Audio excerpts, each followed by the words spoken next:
Saya juga minta nih sama forum rektor. Ini ada 2 RUU loh. Satu RUU perampasan aset, yang kedua RUU PPRT. Apa yang dilakukan forum rektor? Ini forum rektor berpihak kemana nih? Ke rakyat atau politis? Demo itu tidak berbanding lurus dengan hasil survei. Ya kan kalau dihitung-hitung kata masyarakat, kata netizen, berapa sih yang demo dan berapa sih yang nggak demo? Ada yang salah, kritisi. Tapi jangan bakar-bakaran, yang rugi rakyat kok. Anda tahu gerakan mahasiswa tanggal 20 kemarin itu sebetulnya adalah ungkapan yang udah tidak bisa tertahankan lagi, ya. Jadi, Bung, itu bukan cuma mahasiswa, ya. Termasuk kami civil society dan kemudian kalangan intelektual dan sebagainya, ya. Saya ikut datang, Bung. Masa orang berpendidikan bakar-bakaran? Nggak boleh.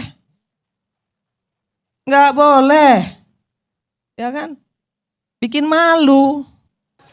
Halo sahabat DC, kali ini saya akan membagikan 2 pernyataan menarik dari pengamat politik Profesor Ikrar Nussabakti dan politisi Nasdem Irma Suryani Chaniago terkait demo mendukung putusan MK 70 dan 60.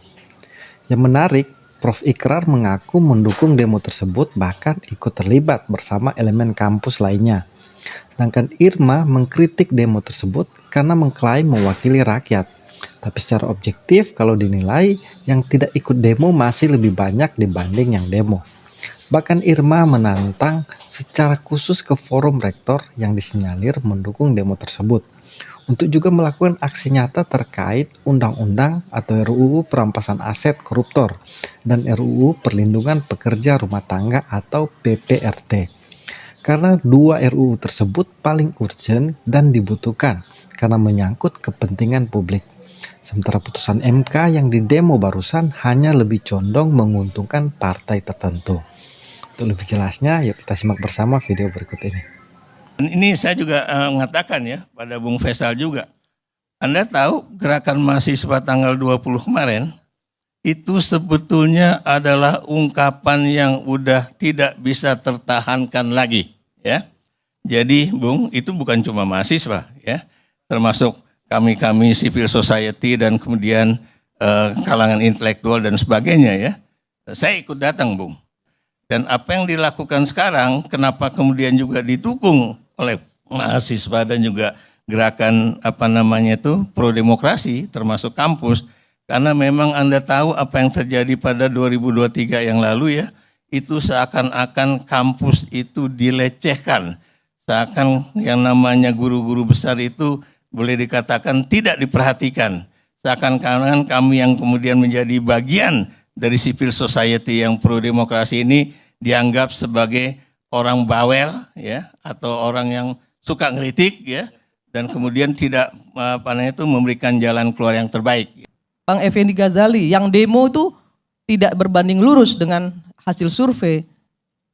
Ya kan kalau dihitung-hitung kata masyarakat, kata netizen, berapa sih yang demo dan berapa sih yang nggak demo? Nanti dihitung-hitung lagi. Ya kan didiskusikan lagi. Kapan selesainya? Saya juga minta nih sama forum rektor. Ini ada 2 RUU loh. Satu RUU perampasan aset, yang kedua RUU PPRT. Apa yang dilakukan forum rektor? Dorong dong DPR untuk mengesahkan itu. Ya. Ayo sampaikan kepada anggota DPR, selesaikan itu RUU. Enggak juga. Jadi saya juga mau bilang apa? Ini forum rektor berpihak kemana nih? Ke rakyat atau politis? Saya berharap sekali forum rektor mendukung RUU PPRT agar penata rumah tangga kita itu terlindungi. Penata rumah tangga itu memberikan devisa negara yang sangat besar untuk bangsa ini.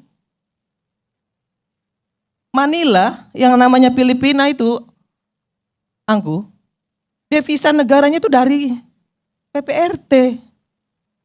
Saya bilang kepada Menteri Tenaga Kerja, baru tadi siang sama Bu Ida Fauzia, kalau saja pemerintah fokus pada pendidikan vokasi bagi rakyat Indonesia yang tidak beruntung dalam pendidikan formalnya, kemudian pendidikan itu disesuaikan dengan kebutuhan pasar, SDM yang besar ini dalam bonus demografi ini, kita nggak akan keteteran.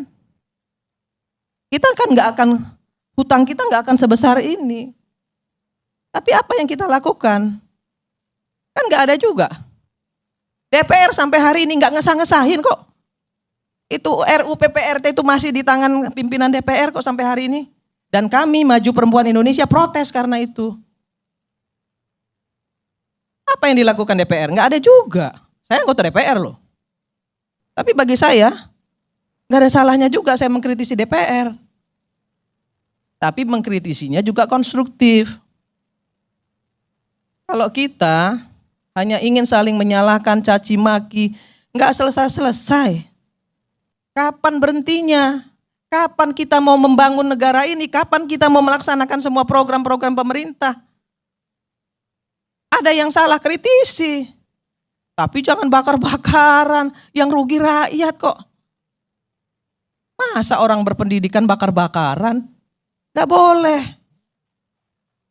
Gak boleh. Ya kan? Bikin malu. Kalau ada yang tadi bilang merobohkan gerbang DPR, nggak ada masalah. Bong namanya demo itu dilindungi oleh undang-undang kok, boleh. Kalau DPR-nya brengsek juga boleh kok di demo. Dicaci maki pun nggak ada masalah, sepanjang tidak memfitnah.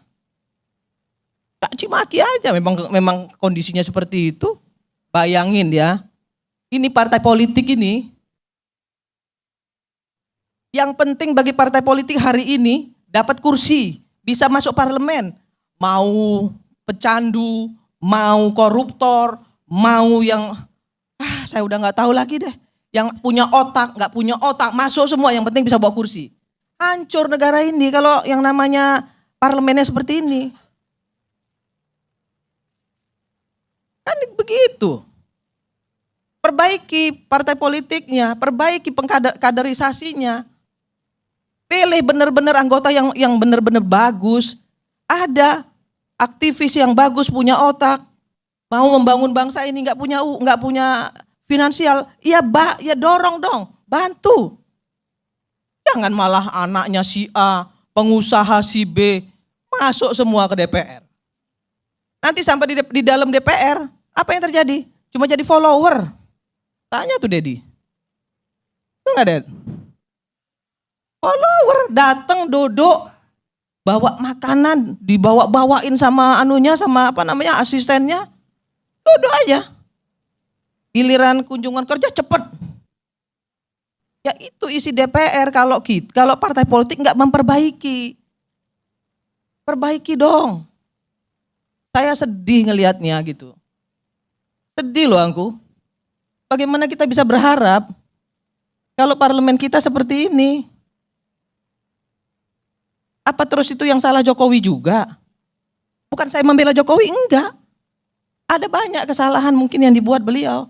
Tapi ada juga banyak prestasi yang dia buat, kan begitu. Saya kira ini yang mungkin, ya ini curhat, sekaligus juga saya ingin menyampaikan kepada kita semua bahwa kesalahan-kesalahan yang terjadi hari ini harus menjadi pelajaran bagi kita semua untuk memperbaiki. Nah, gimana menurut kalian? Dukung pernyataan Prof. Ikrar atau Irma Caniago? Yuk komen di kolom komentar. Sampai jumpa.